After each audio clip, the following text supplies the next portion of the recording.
Buonasera a tutti, ben ritrovati nella nostra rubrica Il tè con i missionari.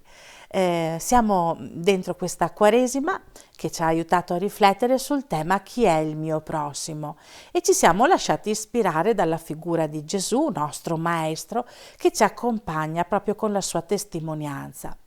Abbiamo toccato alcuni argomenti legati alla sofferenza, alla povertà, alla solitudine e oggi entreremo in una dimensione un po' particolare, che non è propriamente legata al tema della sofferenza, ma comunque a una situazione che tutti noi stiamo vivendo con anche novità, che è l'incontro con i giovani. Per fare questo, per affrontare questo tema e anche per avere un po' notizie di loro, siamo andati in Ecuador e abbiamo con noi Sara e Lorenzo un'altra volta, però stavolta lì in Ecuador. Ciao Sara, ciao Lorenzo. Ciao a Ciao, tutti, ciao. Oh, che bello vedervi, come state? Raccontateci, aggiornateci un po' come è andato questo avvio di missione. Allora, noi stiamo bene, stiamo vivendo in un bellissimo posto e ci hanno accolti tutti molto bene, sia gli italiani che vivono qua, sia le persone del posto, il sacerdote Don Danilo con cui viviamo. Proprio abbiamo avuto una bella accoglienza. I primi 2 mesi sono stati un po' di adattamento, insomma, non è facile anche per Francesco, il nostro bambino, insomma, non è così immediato adattarsi in un ambiente del tutto nuovo, però adesso siamo ben inseriti, ecco, in tutto e conosciamo bene le persone, ci siamo fatti nuovi amici, insomma, siamo contenti. Che bello. Sì, si vede che avete un volto luminoso. Com'è lì la temperatura adesso, in questo periodo? Allora, adesso qui c'è quello che chiamano inverno, però non ha niente a che fare con il nostro inverno. E loro dicono che fa tanto freddo, ma in realtà con un pile anche fuori casa si sta tranquillamente, insomma. Poi durante il giorno c'è una certa escursione termica, forse, ecco, durante il giorno quando c'è il sole fa caldo, si sta anche in maniche corte, la sera un po' più freddo, però c'è una temperatura ottima, si sta bene. Ah, che bello, che bello. Allora, raccontateci un po' che cosa state facendo, no? Quando ci siamo sentiti, visti l'altra volta, sempre qui, l'altra volta eravate proprio qui con me, ci avete raccontato che in fondo non sapevate bene che cosa sareste andati a fare, insomma, avreste un po' capito la situazione, vi sareste un po' dedicati. Allora, raccontateci come, in che cosa consiste adesso un po' il vostro servizio missionario lì in missione con Padre Danilo. vabbè, comincio io. Vai! Mi sono un po' preso in mano tutte le questioni più pratiche, ecco, del mandare avanti una casa comunque abbastanza grande dove c'è varia gente che gira, c'è una cooperativa di falegnami praticamente nella nostra casa e ci sono una serie di operai. Ecco, io mi sono preso un po' tutta la parte più pratica.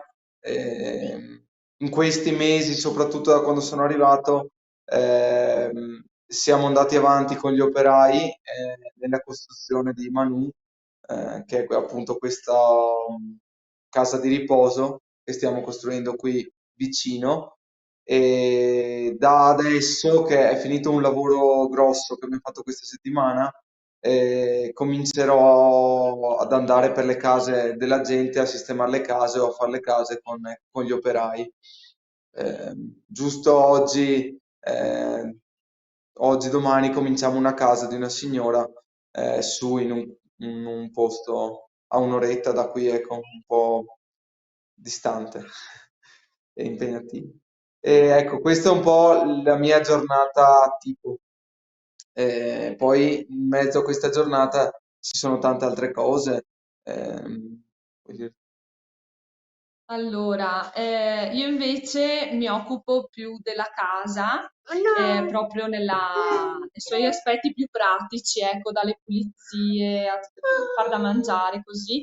E poi seguo anche tutta la parte proprio di accoglienza di tutte le persone che passano di qua. C'è tanta gente davvero che viene, quindi chi viene a chiedere viveri, i ragazzi che vengono anche semplicemente a chiedere un pallone per giocare nel campetto qua di fronte, quindi c'è davvero tanta, è una casa dove passa tanta gente, quindi c'è tutta questa parte di accoglienza. E poi 2 pomeriggi alla settimana faccio il dopo scuola con una quindicina di bambini qui del paese. E niente, poi c'è il fine settimana abbiamo l'oratorio e quindi c'è anche tutta questa parte da seguire, sia con i catechisti per preparare le giornate di oratorio, che poi proprio l'oratorio in sé, ecco, che facciamo il sabato mattina. Quindi fate e cose che faccio anche un io. po' separate, non siete mai insieme durante cioè avete poco tempo insieme, mi sembra di capire, perché sono cose totalmente diverse.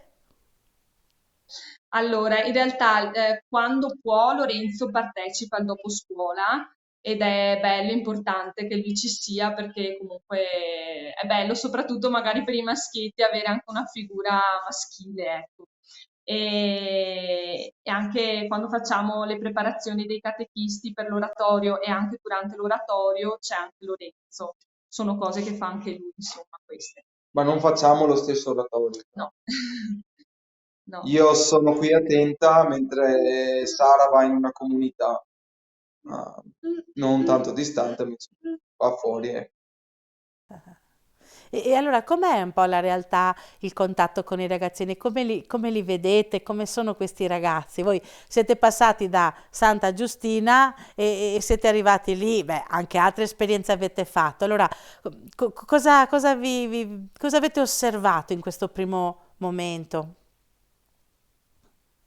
Qui al sud, vabbè, noi vi raccontiamo un po' la realtà dell'Ecuador del Sud, che è la realtà dove viviamo noi, insomma. Qui ci sono i meticci e ci sono gli indigeni e c'è proprio una differenza culturale fra le due etnie, ecco, diciamo. Sono in generale però ragazzi molto socievoli, aperti, simpatici, giocano. Poi qui in Ecuador c'è una grande piaga, che diffondo due grandi piaghe, mi viene da dire. Uno è l'alcol, che purtroppo in ogni famiglia praticamente c'è qualcuno che beve molto, il papà solitamente. E l'altra piaga è questo esodo massiccio verso gli Stati Uniti, un po' causato dalla mancanza di lavoro che c'è qui in Ecuador, cioè i ragazzi non hanno prospettiva lavorativa e un po' c'è proprio questo sogno americano che si sente in maniera molto forte e quindi che colpisce molto i giovani, ecco. Quindi sicuramente i ragazzi sono, sono spesso proprio accattivati, ecco, da questo sogno americano. E quindi in tutte le famiglie c'è un papà, una mamma, un fratello, una sorella che non si vedono da anni perché sono scappati negli Stati Uniti. Spesso sono persone che in realtà non trovano quello che sognavano, non vivono la situazione che sognavano. E, ecco, è un po' una piaga, mi viene da dire, un dramma di questa società, ecco, in questo periodo, perché comporta proprio la divisione di tante famiglie. Ecco. Sì, soprattutto perché i bambini e i ragazzi poi vengono abbandonati qui dai nonni, dalla zia, magari con qualche fratello o fratellastro. Cioè, ci sono delle situazioni familiari che sono davvero inimmaginabili, ecco, per l'Italia. Ehm, io ogni volta che un bambino mi racconta con chi vive o come vive, rimango sorpreso, ecco, della situazione. perché proprio va fuori da ogni cosa che posso concepire. Eh, anche tutte le storie, e raccontate tutta con molto naturalezza, però delle situazioni davvero di disagio familiare allucinanti. Poco tempo fa, in occasione dei percorsi missionari che facciamo, abbiamo ascoltato la testimonianza di Andrea, non mi ricordo il cognome, un ragazzo biondo, però non è stato in Ecuador, è stato in Perù lui, e ci raccontava queste storie drammatiche che vivono, storie di abbandono, no? Storie di solitudine anche, no? Anche di, come dire, di assunzione di responsabilità per bambini molto piccoli che quindi, voglio dire, non sono facili, ecco, e quindi capisco quello che state un po' vivendo. Cosa stavi dicendo, Sara?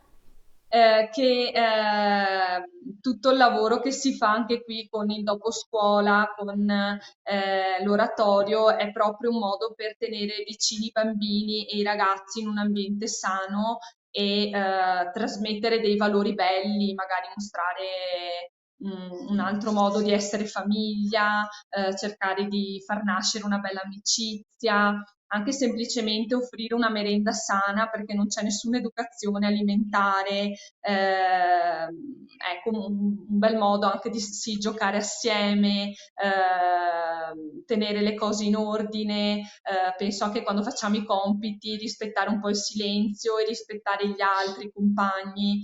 Ecco, sono tutti piccoli valori, ecco, che si cercano di seminare proprio perché spesso non vengono passati dalle famiglie o comunque ecco, anche questi drammi che vivono tutto attorno non aiutano, ecco, così, sì. Che forte. Parlavate prima del vostro cucciolo di Francesco, che saluto, il vostro bambino che ha avuto un po' di difficoltà, ma adesso riesce a relazionarsi con i bambini, è più tranquillo, dicevi, no?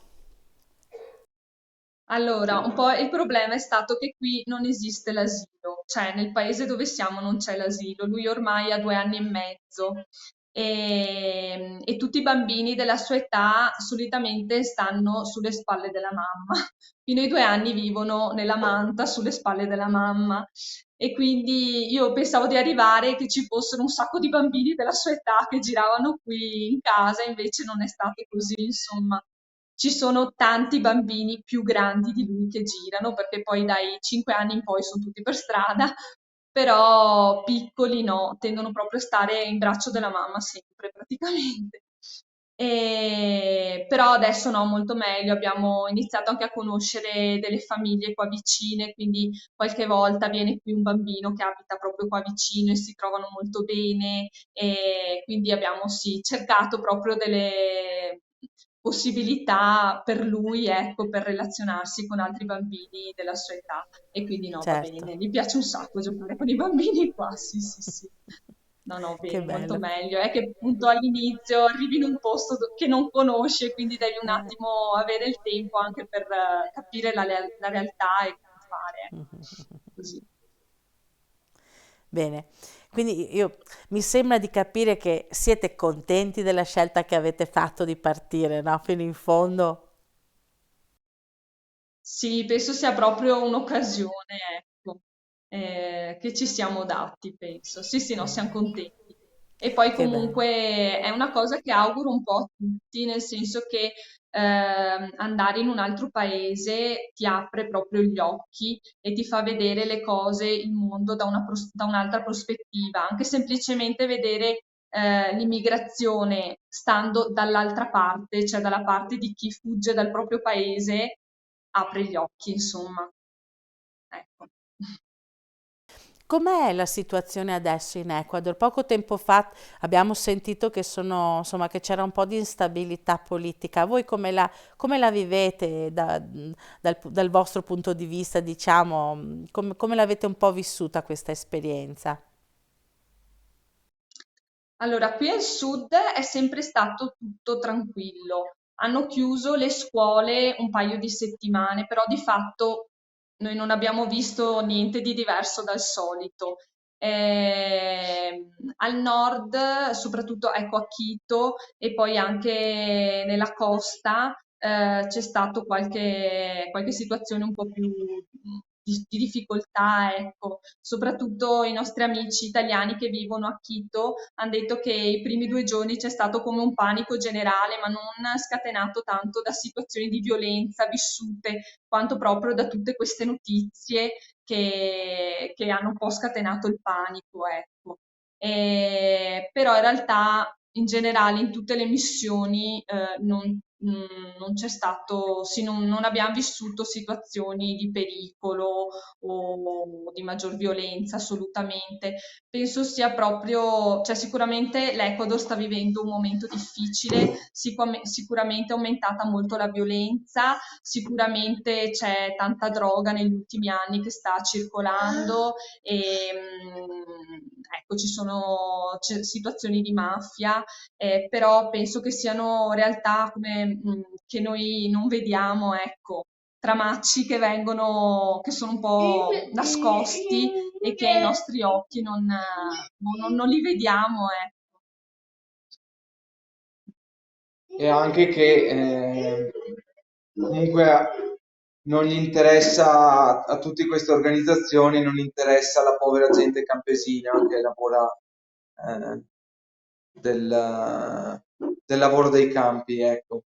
E quindi siamo un po' proprio fuori da tutti i casini che magari si possono aver visto, ecco, nelle città. Sì, questo è Sì, anche un ma po'. sono paesetti più semplici. Sì. Mhm.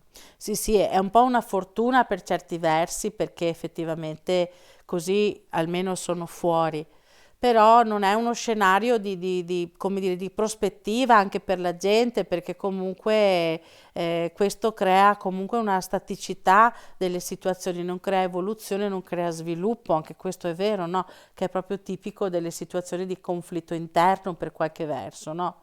E questo è un peccato veramente. Mm. Mm.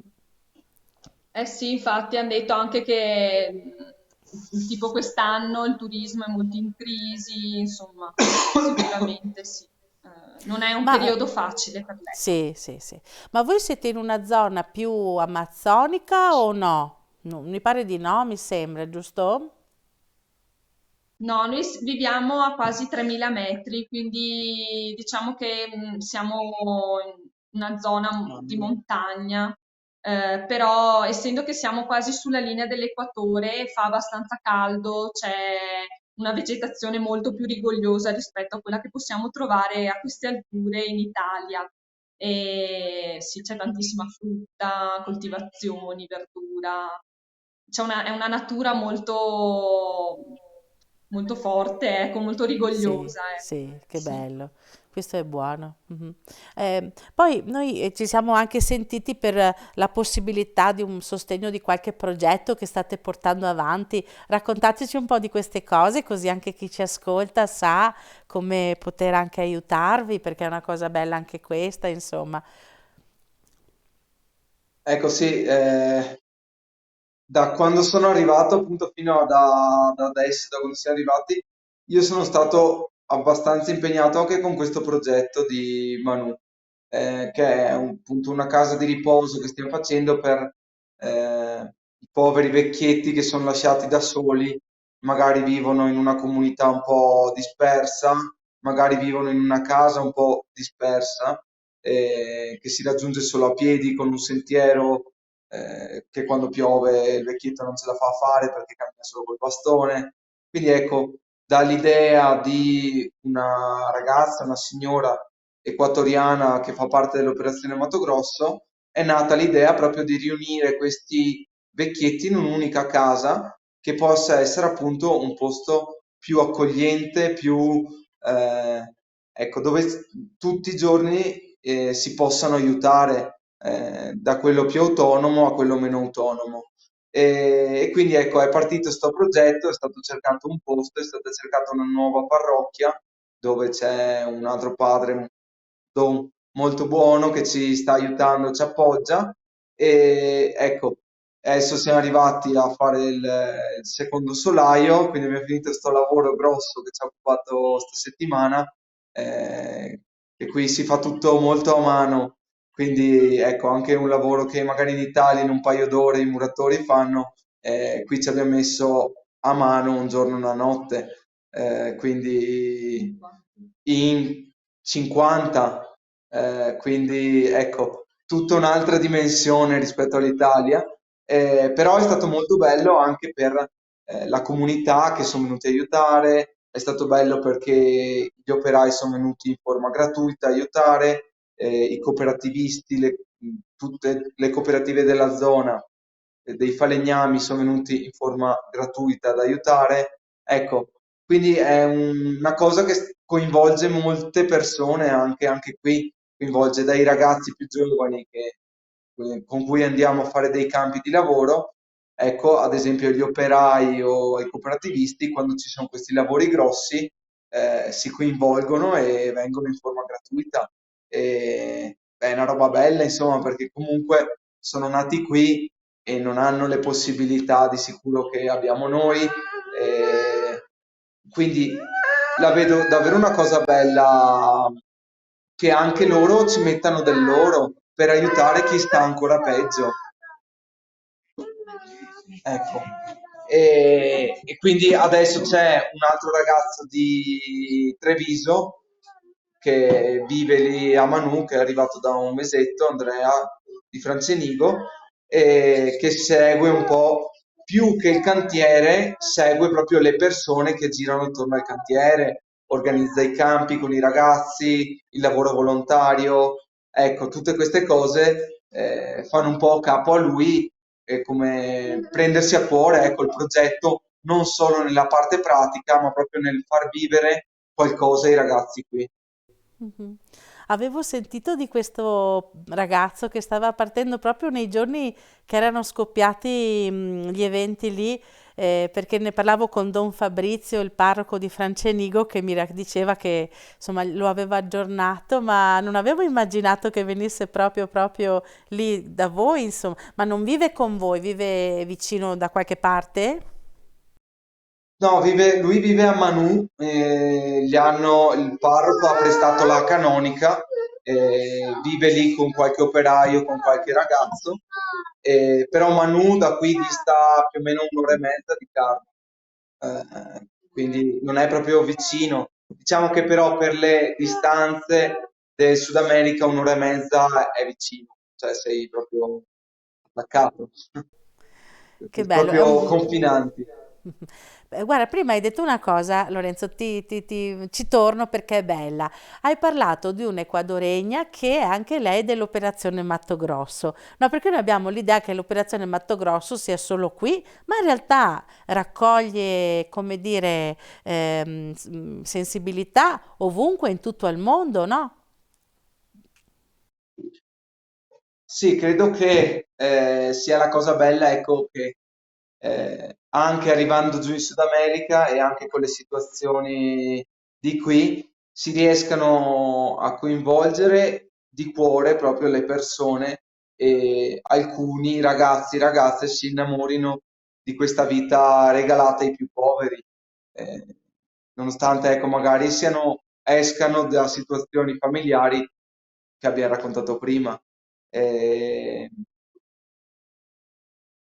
Ecco sì, poi penso che quella di questa ragazza che si chiama Tania è una vera e propria vocazione, perché lei comunque da 15 anni, se non sbaglio, vive in un piccolo paesino proprio sperduto e la sua vita è fatta proprio è una vita proprio semplice di aiuto e servizio alla gente. E in una casa semplicissima dove davvero non c'è praticamente niente, non hanno l'acqua calda, vivono proprio con semplicità come vive la gente. E ecco, quindi sì, la sua è proprio una vera e propria vocazione, penso, perché Eh beh, certamente, perché quando si ha poco, molte volte si è molto impegnati nel cercare quello che ti serve per la sopravvivenza. Quindi anche riuscire a spendersi per gli altri implica una grande spiritualità, secondo me, una grande proprio attenzione al prossimo, nel senso più bello e più, come dire, anche eterno e più bello che si possa dire nelle relazioni umane. Quindi questo è un bellissimo segno. Possiamo magari tornare un po' anche sulla dimensione di questi ragazzi. C'è qualche storia che vi ha toccato in modo particolare, che vi va un po' di raccontarci? Qualche aneddoto, qualche situazione particolare? Vi chiedo questo, dopo magari vi chiederei anche se avete voglia di fare un saluto alle persone che vi hanno conosciuto qui a Vittorio, che vi guarderanno, che stanno seguendoci in questa trasmissione. Ieri sera ero alla messa della Forania dei giovani e vi ho pensato tanto, eravamo a Meschio e c'erano i ragazzi del coro dove ci sono alcuni ragazzini di Santa Giustina, ragazzi che seguivate voi, insomma, e con alcuni di loro dicevo che ci saremmo così organizzati per questa puntata e li ho invitati a seguirci. Erano emozionatissimi, no? E quindi credo che abbiate lasciato un bel segno comunque e che tutti vi ricordino tantissimo. Allora, guarda, appena ci hai fatto la domanda, a me è subito andato il pensiero a Kelly, che è una ragazza dove faccio oratorio, è una ragazza di cui io sono catechista, insomma, e lei ha 14 o 15 anni ed è incinta, dovrebbe partorire in questi giorni. Ehm, Purtroppo questa è una cosa abbastanza frequente qui, cioè che le ragazzine rimangono incinta, il ragazzino se la fila e non si sa chi sia questo ragazzino e loro niente, hanno questa bella responsabilità, ecco, da portarsi avanti che comunque è un qualcosa che sicuramente peserà nella loro vita, ecco, comprometterà molto la loro vita. Io sono molto affezionata a questa ragazzina, poi lei da vari mesi non viene più all'oratorio e sono andata a trovarla a casa sua perché giustamente insomma col pancione non riusciva più a venire. E mi ha commosso vedere dove vive perché ha proprio una casa poverissima che si raggiunge percorrendo un sentierino. Il giorno che sono andata a trovarla, tra l'altro, pioveva e quindi c'era un sacco di fango, era molto scivoloso, scosceso e lei si vergogna moltissimo della sua pancia perché ovviamente soffre il giudizio degli altri, quindi ogni volta che vai a trovarla si mette un poncio per coprirsi.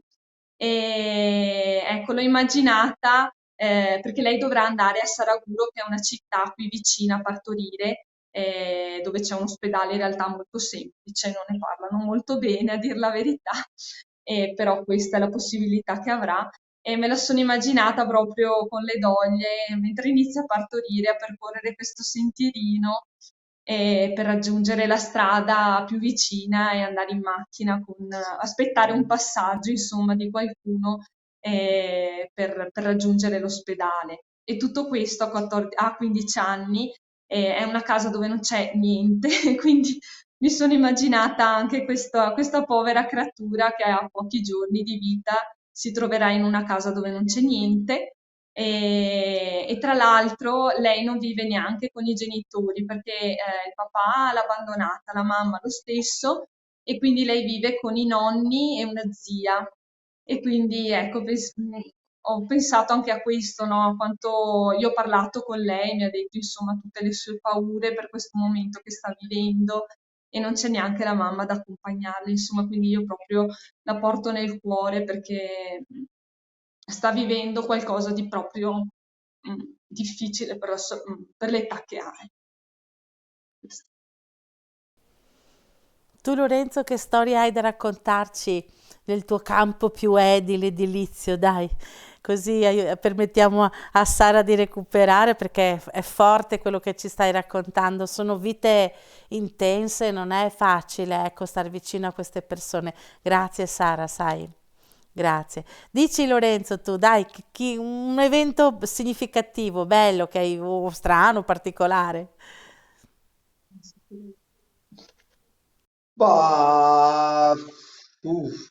Il campo, per Allora, esempio. io tanto faccio con gli operai, quindi ecco, con i ragazzini la parte bella che faccio è l'oratorio, soprattutto ecco, la parte in cui con questi bambini, con questi ragazzini, eh, prendiamo su un po' di legna e andiamo a portarli ai vecchietti. Anche questa è una cosa che mi commuove perché comunque dico bestia, vengono da delle case dove non c'hanno niente neanche loro e comunque ognuno porta i suoi due pezzetti di legna da casa propria per portarla a un altro vecchietto, ecco, con cui dopo ci si ferma a fare due parole, con cui magari, dove magari gli si rompe la legna che ha trovato nel bosco, ecco, e mi sembrano proprio dei bambini, sono dei bambini, sono davvero piccoli e, e mi commuove davvero un sacco vedere come anche ecco, l'operazione Mato Grosso qui aiuta a fare anche questo lavoro fin da piccoli, di provare a vedere chi ha più bisogno ancora. Eh, ecco.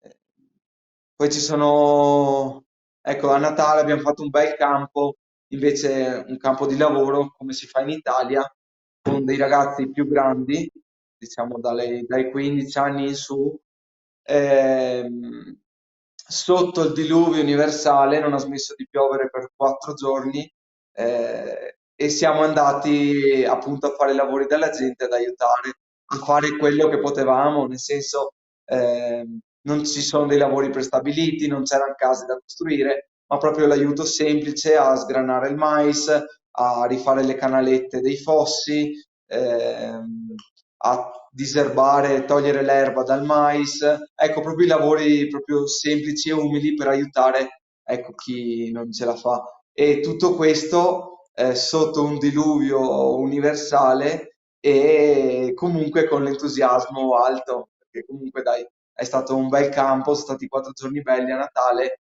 anche da...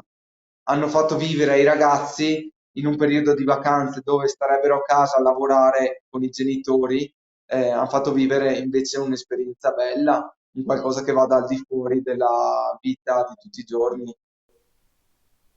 Che bello, bellissimo, è un'immagine molto forte quella che ci porti, veramente.